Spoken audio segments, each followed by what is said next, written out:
শুরু করছি সুবর্ণ টিভির আয়োজনে স্বাস্থ্য বিষয়ক অনুষ্ঠান স্বাস্থ্যকথা।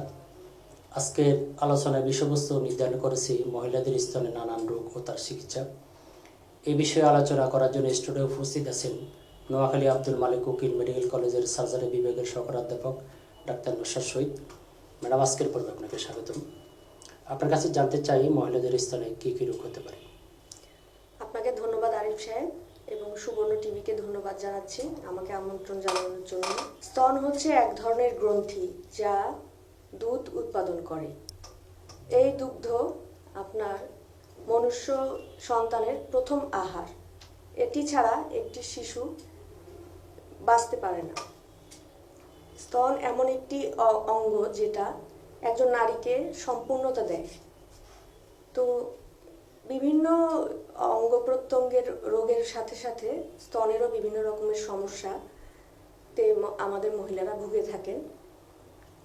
যেমন আমরা প্রতিনিয়ত পাই যে স্তনের কিছু ব্যথা নিয়ে রোগীরা আমাদের কাছে আসেন। এছাড়া স্তনের টিউমার, স্তনের সিস্ট, স্তনের অ্যাবসেস, স্তনের ক্যান্সার ইত্যাদি রোগ নিয়ে আমাদের কাছে রোগীরা আসছে। প্রথমত আমি বলি স্তনে ব্যথার নিয়ে কিছু কথা। আমাদের কাছে বেশ কিছু মহিলারা আসেন যাদের বয়স 20 থেকে 40-এর মধ্যে। এই বয়সী মহিলাদের স্তনে একটা অদ্ভুত ব্যথা অনুভূত হয়। এই ব্যথা তীব্রতা বেড়ে যায় মাসিকের আগে দিয়ে এবং মাসিক হয়ে যাওয়ার পর ব্যথাটা অনেকটাই উপশম হয়ে যায় এবং প্রতি মাসে মাসে এই ব্যথাটি দেখা দেওয়ায় তারা আতঙ্কগ্রস্ত হয়ে যায় যে তাদের কি সমস্যা হয়েছে। সেসব ক্ষেত্রে আমরা ওই মহিলা বা ওই রোগীকে আমরা পরীক্ষা করি এবং তার কিছু পরীক্ষা নিরীক্ষা টেস্ট করাই এবং টেস্ট করে যদি আমরা দেখি যে তার স্তনে বিশেষ কোনো রোগ নেই, সেক্ষেত্রে তাকে মূল চিকিৎসা আমরা যেটা দেই সেটা হচ্ছে আশ্বস্তকরণ। মানে আপনাকে আমি কাউন্সেলিং যে আপনার তেমন কোনো খারাপ কোনো রোগ নেই, কিন্তু আপনার যে ব্যথাটি আছে সেটা সঠিক ব্যথা এবং এই ব্যথার জন্য আমরা আপনাকে কিছু ঔষধ দিব। এটা নিয়মিত সেবন করলে আপনার ব্যথাটা আস্তে আস্তে সেরে যাবে, কিন্তু হয়তো কিছু সময় লাগতে পারে, হয়তো 2 মাস 3 মাস সময় লাগতে পারে। কিন্তু এই ব্যথার সাথে কোনো ক্যান্সারের কোনো সম্পর্ক নেই এবং এই ব্যথা থেকে আপনার মৃত্যু ঘটবে বা কোনো মারাত্মক কোনো স্বাস্থ্য ঝুঁকিও নেই। কিন্তু এই ব্যথাটাকে কন্ট্রোল অবশ্যই করতে হবে, এই জন্য নিয়মিত চিকিৎসকের পরামর্শ নেওয়া লাগতে পারে। এবারে আসি ব্রেস্টের সিস্ট নিয়ে। আমাদের ব্রেস্টের যে গঠন সেটা সম্পর্কে যদি আমরা একটু আলোচনা করি, যে স্তনের গঠনটা হচ্ছে এর মধ্যে অনেকগুলি গ্রন্থি থাকে। এই গ্রন্থি যে সময় মহিলারা গর্ভদান করেন এরপরে তাদের এখান থেকে দুগ্ধ উৎপাদিত হয়। তো এই গ্রন্থির একটা আর্কিটেকচার আছে যে এটার মধ্যে একটা নালী থাকে, নালীর সাথে দুধের কিছু থলি থাকে। তো এই দুধের নালীর মধ্যে অনেক সময় রস জমে যায়, রস জমে সিস্টের আকার ধারণ করে। এই সমস্যা নিয়ে রোগীরা ভুগে থাকেন এবং তাদের মূল অভিযোগ থাকে যে তাদের স্তনে ব্যথা হচ্ছে এবং সেই সাথে চাকা চাকা অনুভব হচ্ছে এবং তাদেরও মনের মধ্যে একটা সন্দেহ হয় যে আমার কি কোনো ব্রেস্ট টিউমার হয়েছে কিনা অথবা ক্যান্সার হয়েছে কিনা। আপনাকে যদি আমি একটু প্রশ্ন করি, রসটা কেন জমে, বা আপনি যে বললেন রস জমে যায় বা চাকা, এটা কারণটা একটু যদি। যেহেতু ব্রেস্ট এর মূল যে উপাদান সেটা হচ্ছে একটা গ্রন্থির মধ্যে কিছু রস উৎপাদন হবেই নর্মালি এবং সেটা আবার শোষিতও হয়ে যায়। কিন্তু যখন এটা জমে যায় দুধের নালীর মধ্যে যদি কোনো ব্লক থাকে, হ্যাঁ, এক জায়গায় যদি প্রতিবন্ধকতা সৃষ্টি হয় তাহলে রসটা অ্যাবজর্ব হতে পারে না, শোষিত হতে পারে না, তখন এটি জমে গিয়ে চাকার আকার ধারণ করতে পারে, সিস্টের আকার ধারণ করতে পারে এবং এই সিস্টের আকার যদি অনেক বড় হয় সেই ক্ষেত্রে আমাদের চিকিৎসা নেওয়া লাগতে পারে। যেমন ওখান থেকে সিস্টের থেকে আমরা ইনজেকশনের মাধ্যমে রসটাকে বের করে নিয়ে আসা অথবা এটাকে অপারেশনের মাধ্যমে সিস্টটাকে সম্পূর্ণ বের করে নিয়ে আসা লাগতে পারে, এই আর কি। এবং অনেক সময় ক্যান্সারের সাথে এটা একটু কনফিউশন হয় যে আপনার সিস্ট যেটা হয়েছে সেটার মধ্যে কিন্তু ক্যান্সার আছে কিনা এটা কিন্তু নিশ্চিত করা সম্ভব নয়। আমাদের মধ্যে যদি সেই ধরনের সন্দেহ তৈরি হয় সেক্ষেত্রে আমরা সাজেশন দেই যে আপনার সিস্ট হলেও আমরা এটা অপারেশন করে আমরা বায়োপসি পরীক্ষা করে কনফার্ম করব যে এটা ক্যান্সার কিনা। ধন্যবাদ। এরপরে আমি আসি ব্রেস্ট টিউমার নিয়ে। ব্রেস্টের টিউমার বলতে আমরা যেটা বুঝি যে ব্রেস্টে কোনো চাকা হলেই তাকে আমরা টিউমার বলতে পারি। তার মধ্যে কিন্তু আমি অলরেডি বলেছি যে সিস্টের কথা। সিস্ট ছাড়াও নর্মাল নির্দোষ টিউমার হতে পারে অথবা ক্যান্সার হতে পারে।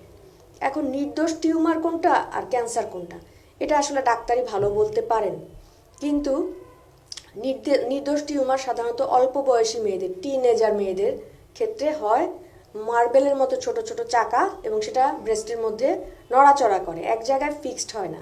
অনেক সময় মেয়েরা ওয়াশরুমে গিয়ে দেখে যে তাদের একটা চাকা অনুভব হচ্ছে, আবার কিছুদিন পরে দেখা যাচ্ছে যে আবার একটা খুঁজে আর পায় না, এরকম অবস্থা হয়। সেক্ষেত্রে আমরা রোগীকে পরীক্ষা করি এবং আলট্রাসোনোগ্রাফি করলে অনেক সময় এই চাকাগুলো ধরা পড়ে। আলট্রাসোনোগ্রাফিতে যেটা বলেন সেটা হচ্ছে যে এখানে একটি চাকা আছে, সেটির আকার আকৃতি কেমন, এটির মধ্যে এটার গঠন কি দিয়ে তৈরি, এবং এটা মার্জিন কেমন, এর সাথে কোনো ইনফেকশনের সম্পর্ক আছে কিনা বা ক্যান্সার হতে পারে কিনা, এই ধরনের ধারণা আমরা আলট্রাসোনোগ্রাফি থেকে আপনি পেতে পারি। যে ধারণাগুলোর কথা বলছেন এটা কি শুধু আল্ট্রাসোনোগ্রাম করলে আমরা বুঝতে পারবো নাকি এটার সাথে আরো কোনো পরীক্ষা নিরীক্ষা করতে হবে? আমরা বেশ কিছু পরীক্ষা নিরীক্ষা, ব্রেস্টের বিভিন্ন রোগ নিয়ে আমরা বিভিন্ন রকম পরীক্ষা নিরীক্ষা আছে। যেমন ধরেন একটা ম্যামোগ্রাফির কথা সবাই বলে। ম্যামোগ্রাফি এক ধরনের এক্সরে, সেটা শুধু ব্রেস্টের জন্য প্রযোজ্য। ব্রেস্টের এই এক্সরেটা করলে আমরা দেখতে পারি যে ভিতরে কোথাও চাকা নেই, তারপরও আমরা কিন্তু ব্রেস্ট ক্যান্সারের লক্ষণ আছে কিনা সেটা আমরা ম্যামোগ্রাফির মাধ্যমে বেশ কিছু রেডিওলজিক্যাল ফাইন্ডিংয়ের মাধ্যমে আমরা আবিষ্কার করতে পারি। যাদের ব্রেস্টে কোনো চাকা নেই কিন্তু তাদের সন্দেহ যে তাদের ব্রেস্টে ক্যান্সার হয়েছে কিনা, সেক্ষেত্রে আমরা ম্যামোগ্রাফির মাধ্যমে করতে পারি। এছাড়া আলট্রাসোনোগ্রাফির কথা আমি আপনাদেরকে বলেছি। এছাড়া এমআরআই আছে, সিটি স্ক্যান আছে। এসব পরীক্ষার মাধ্যমে আমরা ব্রেস্টের মধ্যে কোনো রকমের সমস্যা আছে কিনা সেটা আমরা ধরতে পারি। এছাড়া ব্রেস্ট ক্যান্সার টিউমার মার্কার আছে এবং বায়োপসি পরীক্ষা বা এফএনএসি পরীক্ষা আছে। এর মাধ্যমে আমরা যদি কোনো টিউমার পাই তাহলে সেখান থেকে আমরা পরীক্ষা করে কোষ এবং টিস্যু স্যাম্পল কালেকশন করে সেখান থেকে আমরা হিস্টোপ্যাথোলজি করি। হিস্টোপ্যাথোলজি করলে আমরা সেখান থেকে আমরা আবিষ্কার করতে পারি যে এখানে কোনো কী ধরনের টিস্যু দিয়ে টিউমারটি গঠিত হয়েছে। তো এটা হচ্ছে ব্রেস্টের নির্দোষ টিউমার। এরপরে আমরা যদি বলি যে ব্রেস্টের আর কি সমস্যা আছে যেটাতে ক্যান্সার নয়, এমন কি সমস্যা আছে, যেমন ব্রেস্ট অ্যাবসেস বা স্তনের ফোড়া। স্তনের ফোড়াটা হচ্ছে আপনার স্তনের মধ্যে অনেক, যেসব মারা দুগ্ধদান করেন তাদের স্তনে অনেক সময় দুধের নালি দিয়ে ইনফেকশন ঢুকে ভিতরে ইনফেকশন করে এবং এক জায়গায় পুঁজ জমে একটি গর্তর মতো তৈরি করে বা গহ্বরের মতো তৈরি করে। সেই গহ্বরটির মধ্যে পুঁজ জমে থাকে, এটাকে বলা হয় ফোড়া অথবা অ্যাবসেস। তো প্রথম অবস্থায় যে ইনফেকশন হয় সেই সময় স্তন ফুলে যায়, লাল হয়ে যায়, প্রচণ্ড ব্যথা হয় এবং ব্যথা সমস্ত শরীরে ছড়িয়েও যেতে পারে এবং সেই সাথে জ্বর হতে পারে। এবং এই পর্যায়ে আমাদের কাছে আসলে আমরা কিছু মেডিসিনের মাধ্যমে চিকিৎসা দেওয়ার চেষ্টা করি, কিন্তু যদি এরপরে পরবর্তী ধাপে যদি ফোড়া হয়ে যায় সেক্ষেত্রে আমাদেরকে যেটা করতে হয় যে ফোড়াটির অপারেশনের মাধ্যমে ফোড়ার পুঁজগুলোকে আমার বের করে নিয়ে আসতে হয়, গর্তটাকে পরিষ্কার করে দিতে হয় এবং সেখানে আমাদের ব্যান্ডেজ করে দিতে হয় এবং নিয়মিত ড্রেসিংয়ের মাধ্যমে এই গর্তটা আস্তে আস্তে পুড়ে আসে, যেটা অত্যন্ত কষ্টসাধ্য একটা ব্যাপার। আপনি যে ব্রেস্ট অ্যাবসেসের কথা বলেন, এটা কি মানে দুগ্ধদানকারী মা ছাড়া অন্য কারো হতে পারে নাকি? অবশ্যই হতে পারে। যাদের ডায়াবেটিস আছে, যাদের ইমিউনো কম্প্রোমাইজড, সেসব রোগীদের ক্ষেত্রে শরীরের যে কোনো প্রান্ত থেকে আপনার ইনফেকশন স্তনে চলে আসতে পারে রক্তের মাধ্যমে। যেমন আপনার টনসিলে ইনফেকশন ছিল, অথবা আপনার শ্বাসনালীতে ইনফেকশন ছিল, অথবা মহিলাদের প্রস্রাবের রাস্তায় ইনফেকশন থাকে, বা পেলভিক ইনফ্ল্যামেটরি ডিজিজ। এগুলো তো বিভিন্ন রোগ জীবাণু, সেটা রক্তের মাধ্যমে শরীরে অন্যত্র যেমন স্তনে যদি চলে আসে সেক্ষেত্রে আমাদের ফোড়া হতে পারে। তবে মূলত মহিলা যাদের স্তন্যদানকারী মহিলাদের ক্ষেত্রে এটা বেশি কমন। তবে আমরা যারা বয়োজ্যেষ্ঠ মহিলা, 40 ঊর্ধ্ব মহিলাদের মধ্যে যে ব্রেস্টের অ্যাবসেস হয় সেটার ক্ষেত্রে মূল কারণ হচ্ছে ডায়াবেটিস। এক্ষেত্রেও আমরা মূলত সেই চিকিৎসাটাই করি, তবে তাদেরকে আমরা অনেক বেশি গুরুত্ব দেই যাতে করে তারা ডায়াবেটিসটা কন্ট্রোল করে, তা না হলে ইনফেকশনটা ছড়িয়ে যায় এবং সেটা সমস্ত শরীরে ছড়িয়ে যেতে পারে। তো এখন আসুন ব্রেস্টের ক্যান্সার নিয়ে আমরা কিছু কথা বলি। ব্রেস্টের যে ক্যান্সার আছে, ক্যান্সার এটা শরীরের বিভিন্ন অঙ্গ বা প্রত্যঙ্গের যে ক্যান্সার তার মতোই ব্রেস্টেও ক্যান্সার হতে পারে, ব্রেস্টের কোষ বা কলা থেকে ক্যান্সার হতে পারে। তো ক্যান্সার এটা কাদের বেশি হয়? সাধারণত 40 ঊর্ধ্ব মহিলাদের ক্ষেত্রে ক্যান্সার বেশি হয়। 40 ঊর্ধ্ব মহিলাদের 20 জনের মধ্যে একজনের মধ্যে ক্যান্সার হতে পারে, এটা আমাদের দেশের পরিসংখ্যান। এবং ক্যান্সারের লক্ষণ কি? ব্রেস্ট ক্যান্সারের প্রথম লক্ষণ হচ্ছে যে একটা ব্যথাবিহীন একটা চাকা হতে পারে তার স্তনের ভেতরে, এবং সেই চাকাটা খুব দ্রুত বড় হতে থাকে। 2-1 মাসের মধ্যে দেখা যাচ্ছে চাকাটা অনেক বড় হয়ে গেছে, এবং অনেকের বগলেও গোটা দেখা দিতে পারে। এবং এই চাকা যত দ্রুত বড় হয়, বড় হতে হতে এটা চামড়ার সাথে লেগে যায়, চামড়ায় আলসার করে, অথবা এটা মাংসপেশির সাথে লেগে যায়, হাড়ের সাথে লেগে যায়, এবং এটা নড়াচড়া করে না এরকম। এবং সেই সাথে শরীরের স্বাস্থ্য খারাপ হয়ে যাওয়া, ওজন কমে যাওয়া, খাওয়া রুচি চলে যাওয়া, এবং আপনার জ্বর হয়ে মৃদু জ্বর ভাব থাকা ইত্যাদি, এবং রক্তশূন্যতা দেখা দেয় ইত্যাদি সমস্যা হয়ে যায় যখন ক্যান্সারটি অ্যাডভান্স হয়ে যায়। তো আমাদের কাছে যখন রোগী আসে তখন আমরা তাদেরকে শারীরিকভাবে পরীক্ষা করি। পরীক্ষা করার পরে আমরা কিছু ইনভেস্টিগেশন বা টেস্ট করাই, যেমন আলট্রাসোনোগ্রাফি, ম্যামোগ্রাফি, তারপরে এফএনএসি অথবা কোর বায়োপসি করি। এফএনএসি হচ্ছে যে ব্রেস্টের যে টিউমার আছে সেখান থেকে শুধুমাত্র কোষ নিয়ে সেই কোষটাকে আমরা পরীক্ষা করি, এবং তাতে এই কোষের মধ্যে যদি ক্যান্সারের লক্ষণ থাকে তাহলে সেটা হিস্টোপ্যাথোলজিস্ট বলে দিবেন। আর হচ্ছে কোর বায়োপসি সেটা হচ্ছে মেশিনের সাহায্যে আপনার টিউমার থেকে টিস্যু নিয়ে আসা, একটা টিস্যু নিয়ে আসা হয়। সে টিস্যুটা পরীক্ষা করলে অনেকগুলি ইনফরমেশন পাওয়া যায়, যেমন হচ্ছে এটি কি ক্যান্সার কিনা, এটা কি ধরনের ক্যান্সার, এর মধ্যে কি ধরনের রিসেপ্টর আছে। রিসেপ্টর থাকলে ট্রিটমেন্টের প্যাটার্নটা এটার সাথে চেঞ্জ হয়ে যাবে। তো এইভাবে আমরা বায়োপসি করে মোটামুটি কনফার্ম করি। এরপর আমরা স্টেজিং পরীক্ষাগুলো করি, কারণ রোগটা কোন স্টেজে আছে, যে স্টেজ সেই অনুসারে চিকিৎসা। প্রাথমিক স্টেজে থাকলে চিকিৎসা একরকম, আর যদি অ্যাডভান্স হয়ে যায় তাহলে চিকিৎসা।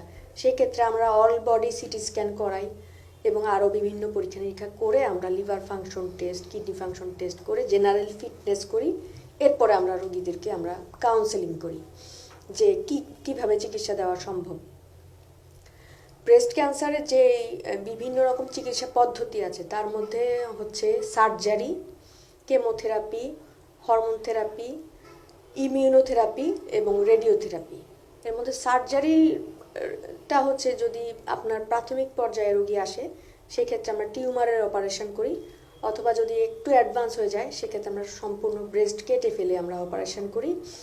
এরপরে আমরা পরবর্তী ধাপে রোগীদেরকে থেরাপি দেওয়ার জন্য অ্যাডভাইস করি। আর হচ্ছে থেরাপির মধ্যে বিভিন্ন কেমোথেরাপি আছে, আবার হরমোন থেরাপি আছে, এবং কিছু বায়োলজিক্যাল এজেন্ট আছে। যদি হরমোন রিসেপ্টর পজিটিভ থাকে তাহলে হরমোন থেরাপি দিলে ভালো কাজ করে। তারপরে হচ্ছে যদি আপনার কোনো একটা হার্টু নিউ রিসেপ্টর নামে এক ধরনের রিসেপ্টর আছে যেটা কোষের চামড়া মেমব্রেনের সাথে বা পর্দার সাথে লেগে থাকে, সেই রিসেপ্টর যদি পজিটিভ থাকে তাহলে এটার এগেনস্টে যে একটা অ্যান্টিবডি আছে সেই অ্যান্টিবডিটা যদি আমরা প্রয়োগ করি তাহলে রোগটা তাড়াতাড়ি কন্ট্রোল হয়ে যায়। এবং এছাড়া সার্জারির বিকল্প হিসেবে রেডিওথেরাপি আছে। যেসব ক্ষেত্রে সার্জারি করে টিউমারটাকে বের করা সম্ভব হয় না সেক্ষেত্রে ব্রেস্টের ওই জায়গায় আমরা রেডিওথেরাপি দিয়ে সপ্তাহে 5 দিন করে আমরা রেডিওথেরাপি দিই। সেই রেডিওথেরাপির মাধ্যমে আমরা ওই জায়গা থেকে ক্যান্সারের কোষগুলোকে আমরা ধ্বংস করার ব্যবস্থা করি। এখন এক্ষেত্রে আমার একটাই কথা যে আসলে ব্রেস্ট ক্যান্সার আমাদের মহিলাদের মধ্যে অত্যন্ত অনেক বেশি সংখ্যায়, অন্য যে কোনো ক্যান্সারের তুলনায় ব্রেস্ট ক্যান্সার এটি অনেক বেশি সংখ্যায় আমাদের মহিলাদের মধ্যে দেখা যাচ্ছে। কিন্তু এটার চিকিৎসা সম্ভব এবং চিকিৎসার সফলতা 80%। যত আর্লি স্টেজে আমার কাছে ব্রেস্ট ক্যান্সার রোগী আসছেন ততই তাদের রেজাল্ট ট্রিটমেন্ট করলে রেজাল্টটা আমরা ভালো পাই। এ কারণে সময় নষ্ট না করে বিশেষজ্ঞ চিকিৎসকের শরণাপন্ন হলে আমাদের দেশে এমনকি নোয়াখালীতেও ব্রেস্ট ক্যান্সারের চিকিৎসা ভালোভাবেই হচ্ছে। সেটা আমার মনে হয় যে আপনার মাধ্যমে বা আপনার মিডিয়ার মাধ্যমে সাধারণ জনগণকে জানানোটা আমার একান্তই নৈতিক কর্তব্য। এবারে আসুন ব্রেস্ট ক্যান্সারের যে স্ক্রিনিং প্রোগ্রাম আছে এই বিষয়ে কিছু বলার জন্য। আমরা যেটা জেনেছি যে 40 বছরের উপরে বয়সী মহিলাদের মধ্যে ব্রেস্ট ক্যান্সার বেশি হয়, কিন্তু কার হয়েছে অথবা কার হয়নি সেটা আপনার কিভাবে জানা যাবে? যদি আমরা 40 বছরের উপরে বা 50 বছরের উপরে সকল মহিলাকে যদি বছরে একবার চেক আপ করাই, কারো রোগ আছে বা কারো রোগ নেই, কারো সিমটম আছে বা কারো সিমটম নেই, তাহলে তাদের মধ্য থেকে আমরা কিন্তু কিছু ক্যান্সার রোগী শনাক্ত করতে পারি। এটাকে বলা হচ্ছে স্ক্রিনিং। বলছেন যে স্ক্রিনিং বা ব্রেস্ট ক্যান্সার আছে কিনা এটা শনাক্তের একটা পরীক্ষা, এটা কি নোয়াখালী থেকে আছে বা? জি, আমাদের সরকারি হাসপাতালে ব্রেস্ট ক্যান্সার এবং জরায়ু মুখের ক্যান্সারের পরীক্ষাগুলো, স্ক্রিনিং পরীক্ষাগুলো হয়। এটা তো সম্পূর্ণ বিনা পয়সা? সম্পূর্ণ বিনা পয়সায়, এটা সরকারি উদ্যোগে এটা হচ্ছে। এরপরেও আর একটা কথা বলার যায়, যারা সচেতন তারা নিজেরাই চাইলে একবার ম্যামোগ্রাফি পরীক্ষা করে দেখতে পারেন যে ব্রেস্টে ক্যান্সার আছে কিনা, এবং একবার ম্যামোগ্রাফি করে যদি রিপোর্ট নর্মাল আসে তাহলেও 3 বছর পরে আবার একটা ম্যামোগ্রাফি পরীক্ষা করা উচিত। এভাবে যে তাদের যে একটা বয়স, যে 50 থেকে 40 থেকে 70 বছরের মধ্যে মহিলাদের মধ্যে ব্রেস্ট ক্যান্সারের প্রবণতাটা বেশি। ম্যামোগ্রাফি যে পরীক্ষাটার কথা বলছেন, এটাতে এক ধরনের এক্সরে, এটাতে পরীক্ষা করতে রোগী কোনো ব্যথা পায় না বা রোগীর কোনো কষ্ট হয় না? জি না, এটা কোনো কষ্ট হয় না, কোনো ব্যথা পায় না। একটা বিশেষ ধরনের ডিভাইসের মাধ্যমে এক্সরেটা করা হয় এবং সেখানে সুন্দরভাবে দেখা যায় যে কোথাও কোনো ক্যান্সারের লক্ষণ আছে কিনা। বেশ কিছু লক্ষণ আছে যেগুলো রেডিওলজিস্ট ওগুলো দেখে এটার উপর রিপোর্ট দিয়ে থাকেন। ম্যাডাম, আপনাকে একটা প্রশ্ন করি, সেটা হচ্ছে ব্রেস্ট ক্যান্সার বা ব্রেস্টের যে সমস্যাগুলো, এগুলো যদি আমরা যদি চিকিৎসা না করি তাহলে আমাদের কি সমস্যা হতে পারে? হ্যাঁ, আপনি ভালো কথা বলেছেন। ব্রেস্ট ক্যান্সারটা অত্যন্ত ক্ষতিকর একটি রোগ, এবং এই ক্যান্সার এক জায়গায় বসে থাকবে না। এটা প্রথমে স্তনকে আক্রান্ত করবে, এরপরে সেটা বক্ষে চলে যাবে এবং এটার ব্রেন এবং অ্যাবডোমেন অর্থাৎ পেটের মধ্যেও চলে যাবে। বিভিন্ন অঙ্গকে সে আক্রান্ত করবে। যেমন সে বোন ম্যারোতে চলে গিয়ে রক্ত উৎপাদনটাকে বন্ধ করে দিবে, এবং সে লিভারে চলে গিয়ে লিভারে জন্ডিস উৎপাদন করবে এবং লিভারের যে এনজাইম প্রোডাকশন করা, সে এনজাইম উৎপাদন করার যে প্রক্রিয়াটাতে বাধাগ্রস্ত করবে, এবং সে বক্ষে চলে গিয়ে বুকের যে শ্বাসনালী, শ্বাস প্রশ্বাসের যে প্রক্রিয়া সেটাকে বাধাগ্রস্ত করবে, এবং বিভিন্ন জায়গায় সে ছড়িয়ে গিয়ে রক্তপাত ঘটাবে, যার ফলে শরীর থেকে রক্ত শূন্যতা দেখা দিবে। এবং আমরা ধরে নেব এটা ব্রেস্ট ক্যান্সার, এটা এখান থেকে সমস্ত শরীরে ছড়িয়ে গিয়ে অবশেষে মৃত্যুর ঝুঁকি থাকবে আর কি, মৃত্যু মুখে পতিত হয়ে যাবেন। আর একটা প্রশ্ন করি, সেটা হচ্ছে অনেকেই বলে থাকে যে ব্রেস্ট ক্যান্সারের ট্রিটমেন্টটা ব্যয়বহুল, এই ব্যাপারে আপনি আমাদেরকে যদি কিছু বলতেন। আসলে ব্রেস্ট ক্যান্সারের চিকিৎসা একটি দীর্ঘমেয়াদী প্রক্রিয়া। যেমন ধরেন, আপনাকে প্রথমে একজন চিকিৎসককে দেখাতে হয় এবং তিনি কিছু টেস্ট দেন। সব টেস্ট কিন্তু ফ্রি না, ফ্রিভাবে করা যায় না। বা সরকারি প্রতিষ্ঠানেও যদি আপনি টেস্ট করান সেখানেও কিছু চার্জ আসে। এরপরে আপনার যে স্টেজিং পরীক্ষাগুলো সেগুলো অনেক ব্যয়বহুল, সিটি স্ক্যান, এমআরআই, এই পরীক্ষাগুলো ব্যয়বহুল। এরপরে আসেন চিকিৎসার ক্ষেত্রে সার্জারি যদি আপনি বিনা পয়সায় করান, তার জন্য যেসব মেডিসিনের প্রয়োজন সেগুলো খরচের ব্যাপার আছে এবং হসপিটালে ভর্তি থাকতে হয়। এরপরে আসেন যে থেরাপির কথা, যে থেরাপি যেমন ধরেন আপনার বিভিন্ন মূল্যমানের থেরাপি আছে, এবং দেখা যায় যে মাসে মাসে থেরাপি দিতে হয়, 6টা থেরাপি বা তার চেয়ে বেশি থেরাপি দেওয়া লাগতে পারে, এবং বিভিন্ন এজেন্টের মাধ্যমে থেরাপিগুলো দেওয়া হয়, সেটা অত্যন্ত ব্যয়বহুল। আবার ধরেন যে রেডিওথেরাপি, সেটা নোয়াখালীতে বা দেশের সর্ব অঞ্চলে এটা জেলা শহরে নেই, ঢাকায় বা চট্টগ্রামে কয়েকটা ইনস্টিটিউশন ছাড়া। সেখানে যাওয়া এবং যাওয়া আসা করা এবং থেরাপি নেওয়া সেটাই অনেকটাই ব্যয়বহুল। তো এক্ষেত্রে আসলে আমাদের যে স্থানীয় যেসব সম্পদশালী দানশীল ব্যক্তিরা আছেন, তারা আসলে যদি মসজিদ মাদ্রাসায় দান করে থাকেন, তাতেও যেরকম একটা পুণ্য লাভ হয়, সেই রকম ভাবে তারা যদি আপনার স্বাস্থ্যক্ষেত্রে কিছু নির্দিষ্ট বিষয়ে যদি তারা খরচ করেন, যে ক্যান্সার রোগী বিনামূল্যে ক্যান্সার থেরাপির ওষুধটা পাবে, অথবা ক্যান্সার রোগী শনাক্তকরণের জন্য যে টেস্টগুলো আছে সেটার ব্যয় ওনারা বহন করবেন, এরকম যদি কোনো কিছু করেন, তাহলে মনে হয় আমাদের অনেক রোগী আছে যাদের আসলে খেতে পড়তে কষ্ট হয়, তাদের পক্ষে আসলে চিকিৎসার ব্যয়ভার বহন করা সম্ভব হয় না। তো এই ক্ষেত্রে আমার মনে হয় যে স্থানীয় দানশীল ব্যক্তিরাই গিয়ে আসলে ভালো হবে। ধন্যবাদ ম্যাডাম আপনাকে আমাদের সুবর্ণ টিভির স্টুডিওতে এসে মহিলাদের স্তনে নানান রোগ নিয়ে মূল্যবান আলোচনা করেছেন। আশা করি আমাদের দর্শক শ্রোতা আপনার এই আলোচনা থেকে অনেক বেশি উপকৃত হবে। দর্শক, আজ এই পর্যন্তই। অন্য কোনো সময় আমরা অন্য কত অতিথিকে নিয়ে আপনাদের সামনে হাজির হব। সে পর্যন্ত আপনারা সকলে ভালো থাকুন, সুস্থ থাকুন। আল্লাহ হাফিজ।